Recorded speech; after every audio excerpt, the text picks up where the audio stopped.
ஹரே கிருஷ்ணா.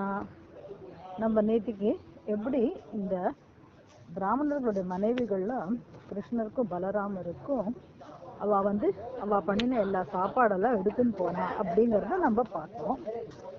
இதுல என்ன ஒரு விஷயம் அப்படின்னா, இந்த பெண்கள்லாம் முன்னாடி கிருஷ்ணரையும் பலராமரையும் அவ பார்த்ததே இல்லை. ஆனா அவ கிருஷ்ணர் பலராமரை பத்தி எப்படி அவளுக்கு தெரியும் அப்படின்னா, அவ விருந்தாவன்ல இருந்து கொஞ்சம் தள்ளி இருக்கிற இடத்துல தானே இவ இருக்கா.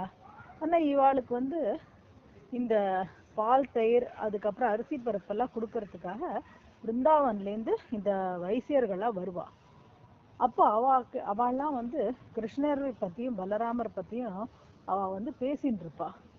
அப்போ அதை கேட்டு கேட்டு கிருஷ்ணருடைய பால லீலைகள், அதுக்கப்புறம் அவர் என்னென்ன அசுரர்களை வதம் பண்ணார், அதாவது அன்னைக்கு நியூஸே அதுதான், கிருஷ்ணர் யாரை வதம் பண்ணார்னா அந்த எப்படி வதம் பண்ணினார், அந்த அசுரன் என்ன பண்ணினா, எப்படி வந்தான், இந்த சின்ன குழந்தை கிருஷ்ணன் அதை எவ்வளோ அனாயாசமா அதை அவனை கொன்னுட்டார் அப்படிங்கிற இந்த அதிசயங்கள் எல்லாம் அவ பேசி இருந்தாலும் நம்ம கிருஷ்ணன் எவ்வளோ சக்தி அப்படின்னு அவ பேசிட்டு இருப்பா. ஆனா இந்த பிராமண பெண்களுக்கு இவாள்லாம் கொஞ்சம் நிறைய சாஸ்திரங்கள்லாம் படிச்சவா இல்லையா, வேதங்கள்லாம் தெரிஞ்சவா. அதனால இவாளுக்கு தெரியும் இவர் பகவான், அவர் தான் வந்திருக்கார். அதாவது இந்த இங்க தர்மத்தை நிலைநாட்டுறதுக்காக அவர் வந்திருக்கார் அப்படிங்கறது தெரிஞ்சு கொடுத்தா. அதுல இருந்து அவளுக்கு கிருஷ்ணரையும் பலராமரையும் பார்க்கணுங்கிற ஆசை ரொம்ப ஜாஸ்தி. இப்படி கேட்டு கேட்டு அவ மனசுல பக்தி வர ஆரம்பிச்சிருத்தோம். அதனால கிருஷ்ணர் பலராமரும் வந்திருக்கான்னு உடனே அவ உடனே அங்க போயிட்டா. அங்க போன உடனே அவளுக்கு ரொம்ப சந்தோஷம் பகவானை பார்க்கறதுக்கு. அங்கேயும் தூரத்துல இருந்து அவ பாக்குறா, அங்க கிருஷ்ணர் பலராமர் மேல கை போட்டுட்டு அப்படி சாஞ்சுட்டு உட்கார்ந்துருக்கார். அந்த ரூபம் அவளுக்கு அவ்வளோ லயிச்சு போயிடுறது. அப்போ கிருஷ்ணரே சொல்றதா, நீங்கள்லாம் உங்க கணவர்கள்லாம் யாகம் முடிக்கணும் அப்படின்னா 2 பேருமா, கணவன் மனைவி 2 பேருமா சேர்ந்துதான் அதை முடிக்கணும். அதனால நீங்க போங்கோ திரும்பி அப்படின்னா அவளுக்கு திரும்பி போக மனசு. கிருஷ்ணர் சொல்றார், இப்ப நீங்கெல்லாம் போங்கோ அப்படின்னு சொல்றார். இவாளுக்கு கிருஷ்ணரை பிரியறதுக்கு மனசே இல்லை. யாருக்குதான் கிருஷ்ணரை பிரியறதுக்கு மனசு இருக்கும்? அது மட்டும் இல்லாம இந்த மாதிரி நாங்க அவளை விட்டுவிட்டு வந்தோம் அப்படிங்கிற இந்த விஷயம் தெரிஞ்சதுன்னா அவளை கோச்சிப்பா அப்படிங்கிற ஒரு பயமும் இருந்தது.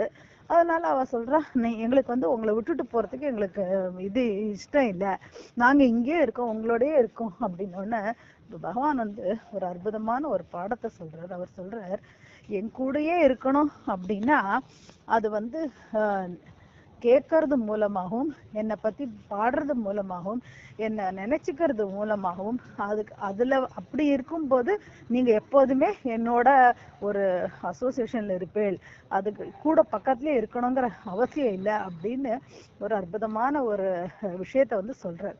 அதாவது சிரவணத்திலையும் ஸ்மரணத்திலையும் தான் பகவானை பார்க்க முடியும். இப்ப நம்மளாம் பகவானோட பர்சனல் அசோசியேஷன் இல்லை நம்ம நினைச்சிட்டு இருந்தா கூட, சிரவணம் பகவானை பத்தின கதைகளை கேட்கறதுனாலையும், பகவானுடைய நாமத்தை சொல்றதுனாலையும், பகவானுடைய புகழ பேசுறதுனாலையுமே நம்ம பகவானோட எப்போதும் நிரந்தரமா இருக்க முடியும் அப்படிங்கிற அந்த உயர்ந்த விஷயத்த ரொம்ப அழகா சாக்ஷாத் கிருஷ்ணரே தன் வாயால அந்த பெண்களுக்கு உபதேசம் சொல்றார் அவர். அதுக்கப்புறம் அவ போறா. அப்ப அவர் சொல்ற, நீங்க திரும்பி போங்க, உங்க கணவர்களா உங்களை பார்த்து சந்தோஷப்படுவா. அது மட்டும் இல்லாம உங்களுடைய பெருமை எல்லா இடத்துலயும் இனி பேசப்படும் அப்படின்னு அவர் சொன்ன உடனே இவ சரி கிருஷ்ணர் சொல்ல அவ போறா. அவ போனா அங்க அந்த அவெல்லாம் வெயிட் பண்ணிட்டு இருக்கா அந்த பிராமணர்கள்லாம். அவ கேட்கறா, இந்த மாதிரி அவ என்ன கேட்கறதுக்கே ஒண்ணும் இல்லை அங்க. அவளுக்கு இவாளை பார்த்த உடனே, இவாளுடைய முகத்துல இருந்த இந்த சந்தோஷத்தை பார்த்த உடனே அவளுக்கு புரிஞ்சு போயிடுது. ஏன்னா அவர்களெல்லாம் நிறைய சாஸ்திரங்கள்லாம் படிச்சவா இல்லையா, பக்தியோட உன்னத நிலையில இருக்கிறவா எந்த மாதிரியான ஒரு அனுபவங்கள்லாம் அவ உடம்புல இருக்கும் அப்படிங்கிறது அவளுக்கு தெரியும். அதெல்லாம் அவ இந்த பெண்கள் கிட்ட பாக்குறா, தன்னுடைய மனைவிகள் கிட்ட பார்த்த உடனே அவளுக்கு சந்தோஷமா இருக்கு. அப்படியே அவளுக்கு ஒரு விதத்துல ஒரு வருத்தம் என்ன அப்படின்னா, அப்போ ஒரு அற்புதமான ஸ்லோகம் பாகவதத்துல வரும். அவ சொல்றா, எங்களோட இந்த படிப்பு, எங்களோட இந்த சாஸ்திரங்கள், எங்களோட இந்த யஜ்யங்கள், யாகங்கள், இது எல்லாம் வந்து வெறும் வேஸ்ட், நரகத்துக்கே போகட்டும் அப்படின்னு அவ சொல்றா. ஏன்னா இதெல்லாம் வச்சுண்டு நாங்க யார வந்து இது மூலமா அடையணும் அப்படின்னு பகவத்கீதையில சொல்றோம் இல்லையா, வேதேஷு சர்வம் அகமேவ வேத்யம். வேதங்கள் மூலமாகவும் சாஸ்திரங்கள் மூலமும் தெரிஞ்சுக்கக்கூடிய விஷய வஸ்து யாரு? பகவான். அந்த பகவானே நேர வந்து அவர் எங்கிட்ட பிரசாதம் வேணும், நைவேத்தியம் கேட்கும் போது அதை வந்து கொடுக்காம இந்த யஜ்யங்கள்ல போய் நாங்க வந்து உட்கார்ந்து இருந்துட்டோம்னா எவ்வளோ ஒரு பெரிய ஒரு வரட்டு வேதாந்தியா நாங்க இருந்திருக்கோம். இதெல்லாம் வந்து தெரிஞ்சதுனாலதான் இந்த மாதிரி நாங்க கோட்டை விட்டுட்டோம். ஆனா இதெல்லாம் தெரிஞ்சுக்காம ரொம்ப மனசை வந்து நிர்மலமா பியூரா வச்சுட்டு இருந்தா பார்த்தேலாம் என்னோட மனைவிகள்லாம். இவாள்லாம் எவ்வளோ பாக்கியவதிகள். இவா மனசுல வந்து கிருஷ்ணருக்கு, ஒரு பலராமருக்கு ஒரு அஃபெக்ஷன், ஒரு பாசம் வந்து வந்திருக்கே. நம்மளுடைய இந்த ஞானத்தால அந்த மாதிரியான பாசம் வரலையே அப்படின்னு அவ ரொம்ப வருத்தப்படுறா.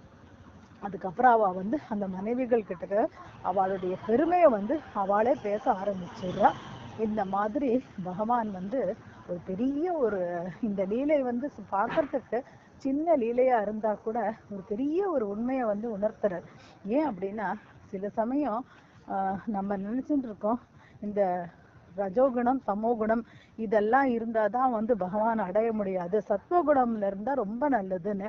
நான் சத்துவகுணத்தை தான் வரணும். ஆனா வந்ததுக்கு அப்புறம் அந்த சத்துவகுணத்தையே நம்ம பிடிச்சுட்டு இருந்தா கூட அது கூட சம்டைம்ஸ் வந்து நம்மள பகவானை புரிஞ்சுக்க விடாம அடிச்சிடும். எப்படி அப்படின்னா, இப்ப நம்ம வந்து ஒரு ஃப்ளைட்ல டிக்கெட் வாங்கியிருக்கோம், ஒரு ஊருக்கு போறோம். ஆனா கொஞ்சம் சீக்கிரமே நம்ம ஏர்போர்ட்டுக்கு போய் சேர்ந்துட்டோம். நமக்கு வந்து நல்ல ஃபர்ஸ்ட் கிளாஸ் விஐபி லான்ச் கிடைக்கிறது, அங்கே எல்லா ஃபெசிலிட்டியும் இருக்கு, அங்கே மசாஜ் பண்ணி விடுறான். இதெல்லாம் பார்த்து இந்த சந்தோஷத்துல அதெல்லாம் வந்து நம்ம அனுபவிச்சுட்டு உட்காந்துட்டு இருந்துட்டு ஃப்ளைட்டு போகிற டைமில் ஃப்ளைட்டை கோட்டை விட்டுட்டோன்னா என்ன பிரயோஜனம்?